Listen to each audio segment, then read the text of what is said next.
Welcome to Canadian Coffeehouse Crime. My name is Catherine, and today's case takes us to Vancouver, British Columbia, on the west coast of Canada. Vancouver hosts 2.6 million people with the highest population density in Canada. It has 5,700 people per square kilometer and one of the most ethnically diverse cities in Canada.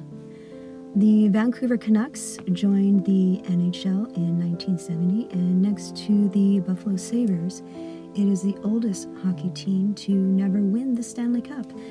The BC Lions football played its first season in 1954 and in every season since, and has won 16 Grey Cups. In 1989, 22-year-old Pamela Anderson was discovered at a BC Lions game when she went with a friend one day wearing a Labatt's t-shirt and was put on the big screen, where she became a Labatt's girl for them, and that is how she got her career.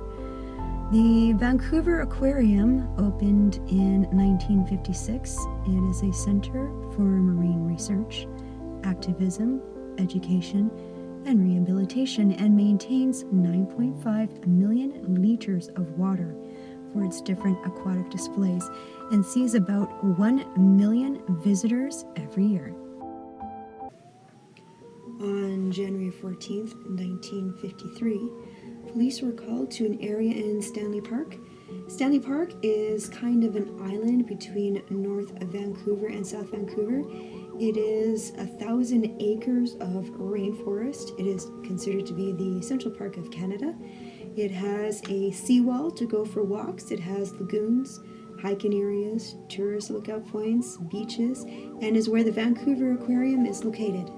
Police detectives Bud Arrington and Bill Lindsay were the first on the scene. Only 150 meters away from the main Stanley Park Drive, 2 skeletons had been discovered. Albert Tong, who was working for a fire reduction program, was clearing brush one day out of his 11 years of working for the company when he stepped on something, and it was a lump. And it didn't sound like leaves when he stepped on it, and he did a little brush away at the leaves, and he found a fur coat. He picked up the coat, and there were 2 childlike skeletons laying underneath the fur coat. The skeletons seemed to be lying on their backs with one skeleton's legs across the other. The items at the scene that were collected was the fur coat, belts around the waist of the skeletons. There was clothing. There was a picnic basket that still had petrified food in it. There was a woman's size 7.5 shoe that was lodged between one of the skeleton's shoulders and a log. Also, there was a hatchet with a 4-inch long blade used for roofing with half the handle missing. The bodies were sent to the coroner's office, where they were determined to be 6 to 10 years old, and they figured the bodies had been there roughly 5 years. The coroner believed one body was a boy and the other one was probably a girl. The word probably had been in his report, but the word probably was dropped somewhere, and everyone was convinced that the second body was a girl. It was determined that the hatchet was the murder weapon by the marks on top of the skulls. It was also determined that the hammer side was used on one child and the blade side was used on the other. The skulls were sent to an anthropologist named Erna van Beersdorf. She reconstructed the heads and faces with clay, and from that, composite pictures were drawn for the public. Erna thought the children might be of Nordic descent, and one was made a boy and one looked like a girl. The clothes that were on the bodies were cleaned by the police. Copies of those clothes were borrowed from the department stores they were believed to have come from. They had a Canadian Fraser red tartan jacket, beige cord pants, and their shoes were little brown rubber-soled shoes from Woodsworth.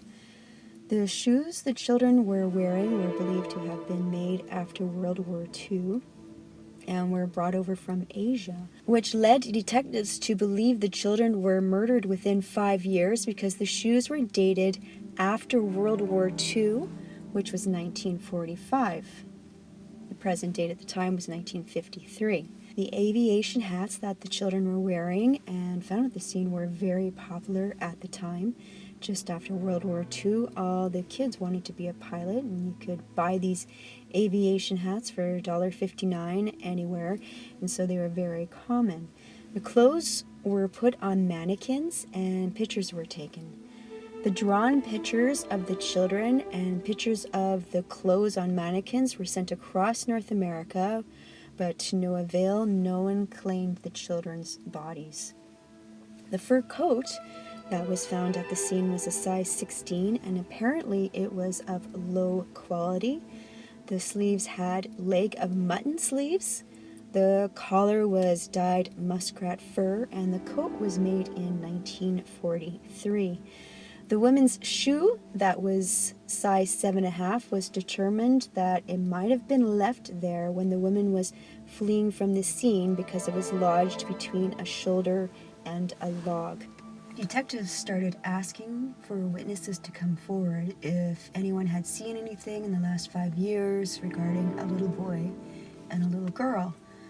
The file was called Babes in the Woods by the media, which is from a Shakespeare play, a rendition of Hansel and Gretel.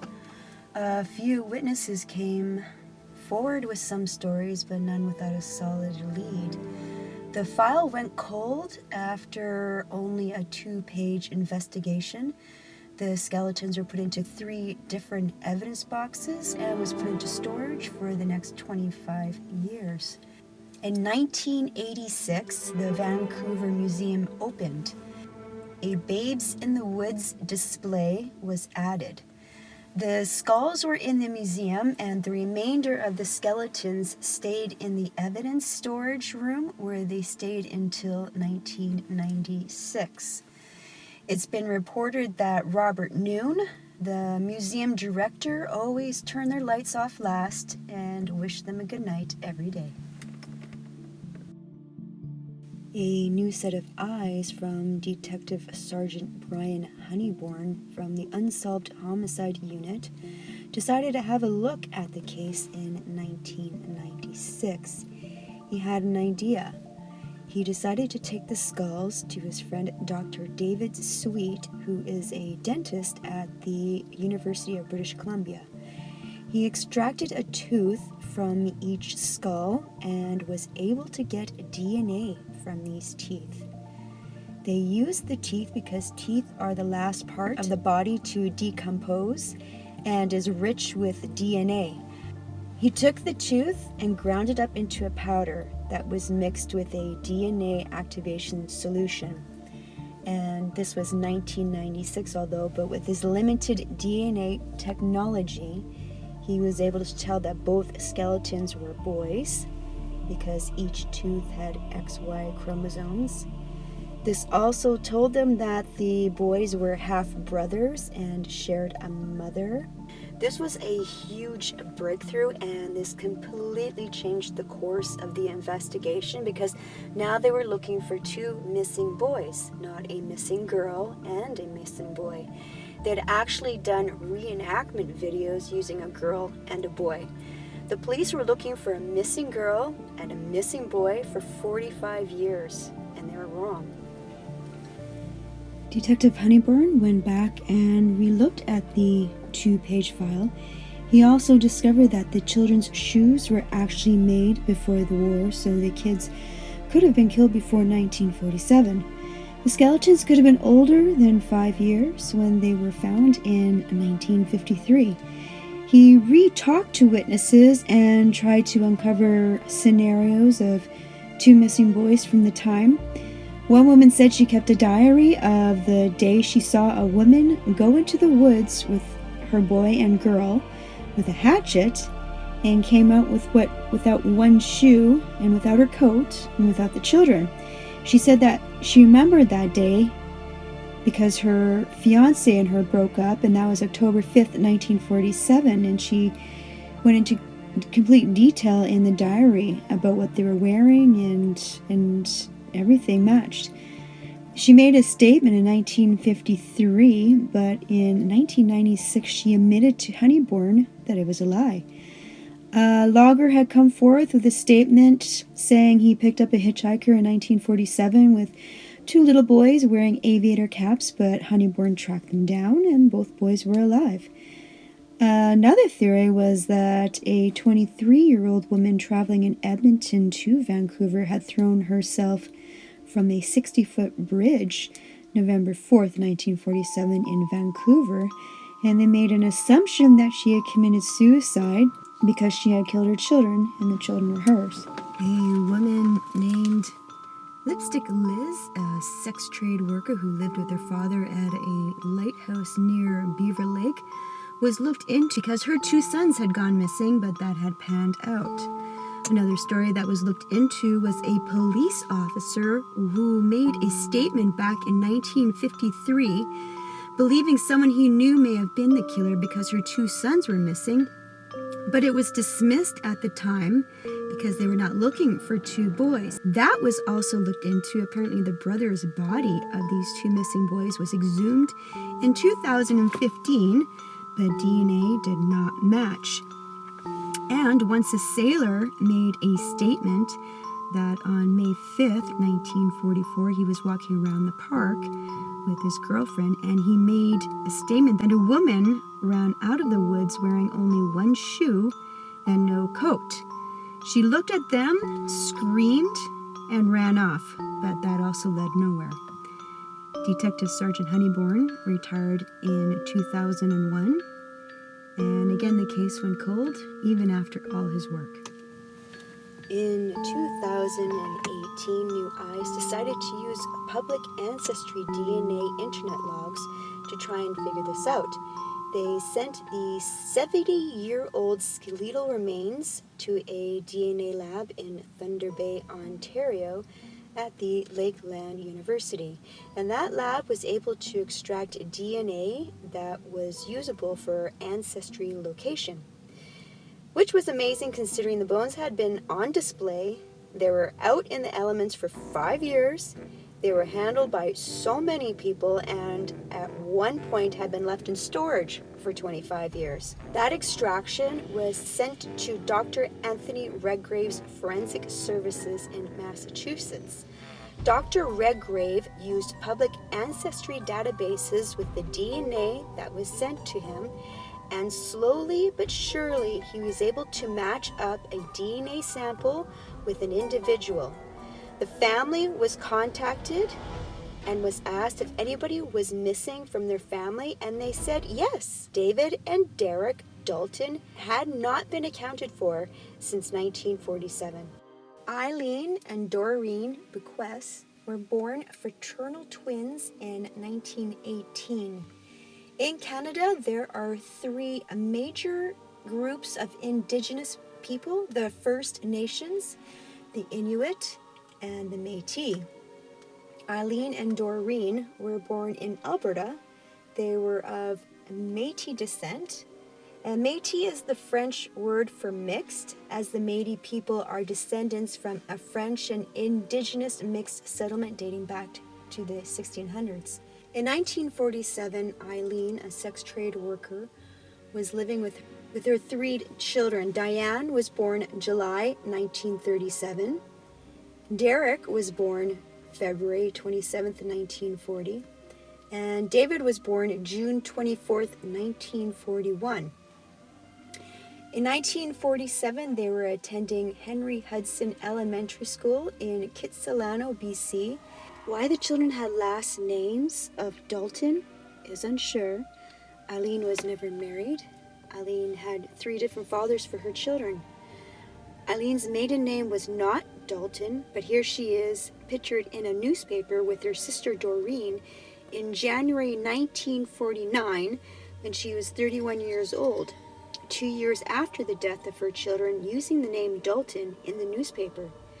Eileen was struggling as a single mother. At one point, she was jumping out of windows to avoid paying rent in Vancouver.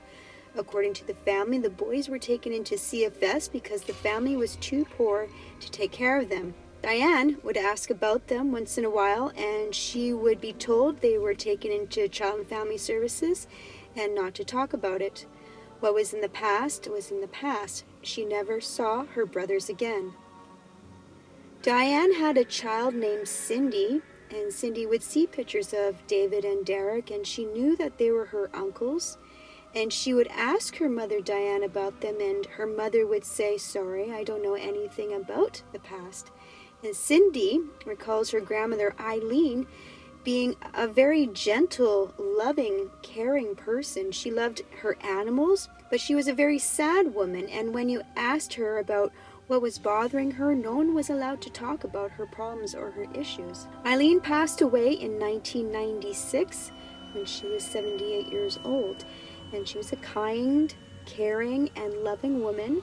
Cindy had a daughter named Allie, and Allie would see these pictures of her uncles or great uncles, and she would ask the same thing. She wanted to know what happened to her great uncles. So Allie and Cindy decided to involve heritage DNA searches to help crack this mystery and try to find them. They just wanted to know where they were.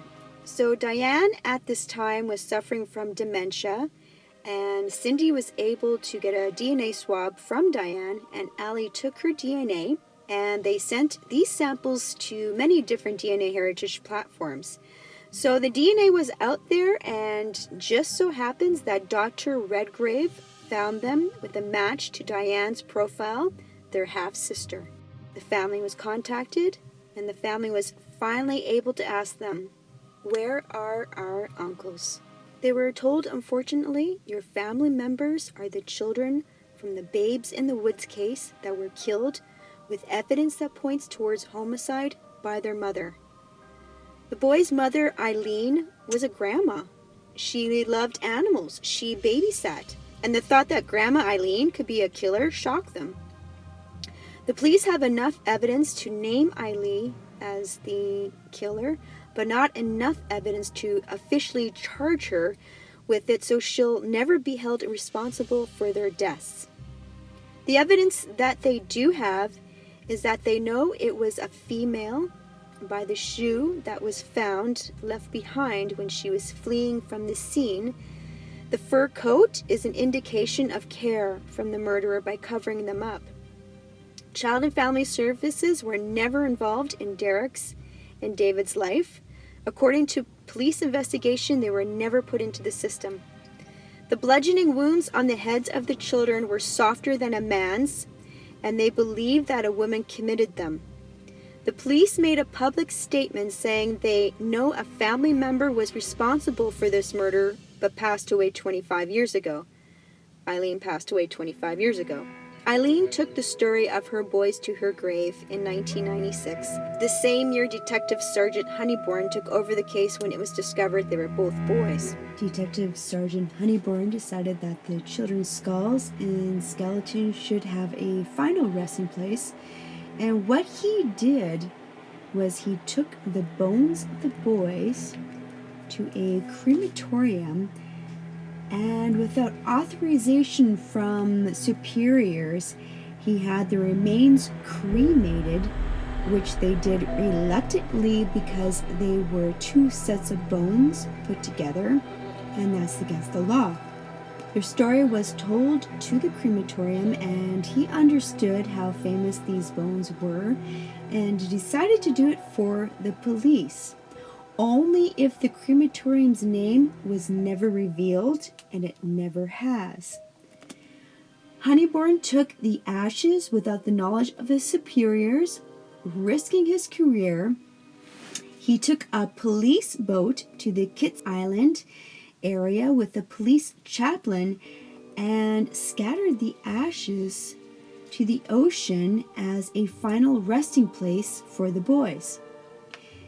He was asked why he didn't take the ashes to Stanley Park, and he said, because that's where they were murdered. Why would they want to be there? And he decided to give them a peaceful resting place instead. We'll never know if Eileen saw the 1986 version of her child's murder on Crime Stoppers, which was reenacted by volunteer police and police family members. But if she did, she didn't say a word and she didn't crack. Hats off to the Vancouver police for their persistence for 70 years and care about these two children. It breaks my heart that they were slain and undiscovered for 5 years, 150 meters only away from the main drive, which is a half a block. My name is Catherine. Thank you so much for joining me at Canadian Coffee House Crime. See you in the next video. So what biological remains were kept for future advancement in DNA and scientific research. We kept that secret for a lot of years. We deserve an identity, and we have an identity that we enjoy when we're alive, and we also deserve that when we're dead.